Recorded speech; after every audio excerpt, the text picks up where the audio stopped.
राधा वल्लभ हरिवंश भज गोविंदम में इस संसार के मोह को छोड़कर प्रभु को भजने की बात की गई है, गोविंद का भजन करने की बात की गई है।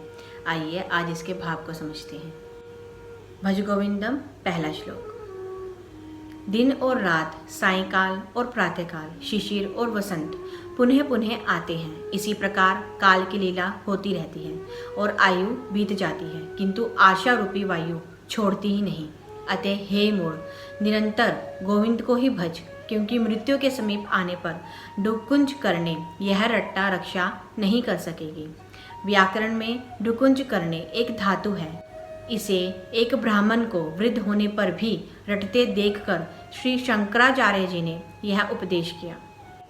दूसरा श्लोक। दिन में आगे अग्नि और पीछे सूर्य से शरीर तपाते हैं। रात्रि के समय जानुओं में तोड़ी दबाई पड़े रहते हैं, हाथ में ही भिक्षा मांग लाते हैं, वृक्ष के तले ही पड़े रहते हैं, फिर भी आशा का जाल जकड़े ही रहता है। अतः हे मूढ़, निरंतर गोविंद को ही भज, क्योंकि मृत्यु के समीप आने पर डुकुंज करने यह रटना रक्षा नहीं कर सकेगी। तीसरा श्लोक। अरे, जब तक तू धन कमाने में लगा हुआ है तभी तक तेरा परिवार तुझसे प्रेम करता है। जब जराग्रस्त होगा तो घर में कोई बात भी नहीं पूछेगा। अतः हे मूढ़, निरंतर गोविंद को ही भज, क्योंकि मृत्यु के समीप आने पर डुकुंज करने यह रटना रक्षा ना कर सकेगी। चौथा श्लोक। जटा जूट धारी होकर, मुंडित होकर, लुंचित केश होकर, काशाए अंबरधारी होकर, ऐसे नाना प्रकार के वेश धारण करके यह मनुष्य देखता हुआ भी नहीं देखता और पेट के लिए ही नाना प्रकार से शोक किया करता है। अतः हे मूढ़, निरंतर गोविंद को ही भज, क्योंकि मृत्यु के समीप आने पर यह डुकुंज करने रटना रक्षा ना कर सकेगी। पांचवा श्लोक। जिसने भगवत गीता को कुछ भी पढ़ा है, गंगा जल की जिसने एक भी बूंद पी है, एक भी बार जिसने भगवान श्री कृष्ण चंद्र का अर्चन किया है, उसकी यमराज क्या चर्चा कर सकता है। अतः हे मूढ़, निरंतर गोविंद को ही भज, क्योंकि मृत्यु के समीप आने पर डुकुंज करने रटना रक्षा ना कर सकेगी। छठा श्लोक। अंग गलित हो गए, सिर के बाल पक गए, मुख में दांत नहीं रहे, बूढ़ा हो गया, लाठी लेकर चलने लगा, फिर भी आशा पिंड नहीं छोड़ती। अरे मूढ़, निरंतर गोविंद को ही भज, क्योंकि मृत्यु के समीप आने पर डुकुंज करने रटना रक्षा ना कर सकेगी। सातवां श्लोक। बालक तो खेल कूद में आसक्त रहता है, तरुण तो स्त्री में आसक्त रहता है, और वृद्ध भी नाना प्रकार की चिंताओं में मग्न रहता है, परम ब्रह्म में तो कोई संलग्न नहीं होता। अतः अरे मूढ़, तू सदा गोविंद का ही भजन कर, क्योंकि मृत्यु के समीप आने पर डुकुंज करने यह रटना रक्षा ना कर सकेगी। आठवां श्लोक। इस संसार में पुनः पुनः जन्म, पुनः पुनः मरण और बारंबार माता के गर्भ में रहना पड़ता है।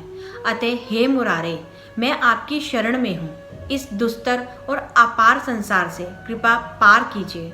इस प्रकार अरे मूढ़, तू तो सदा गोविंद का ही भजन कर, क्योंकि मृत्यु के समीप आने पर डुकुंज करने यह रटना रक्षा ना कर सकेगी। नौवां श्लोक। रात्रि, दिन, पक्ष, मास, अयन और वर्ष कितनी ही बार आए और गए तो भी लोग ईर्ष्या और आशा को छोड़ते नहीं हैं। अतः अरे मूढ़, तू सदा गोविंद का भजन कर, क्योंकि मृत्यु के समीप आने पर यह डुकुंज करने रटना रक्षा ना कर सकेगी। 10वां श्लोक। अवस्था ढलने पर काम विकार कैसा, जल सूखने पर जलाशय क्या, तथा धन नष्ट होने पर परिवार ही क्या।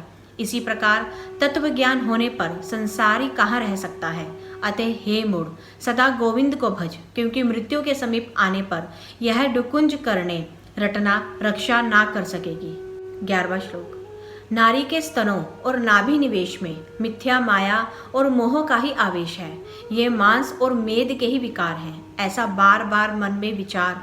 हे मूढ़, सदा गोविंद का भजन कर, क्योंकि मृत्यु के समीप आने पर यह डुकुंज करने रटना रक्षा ना कर सकेगी।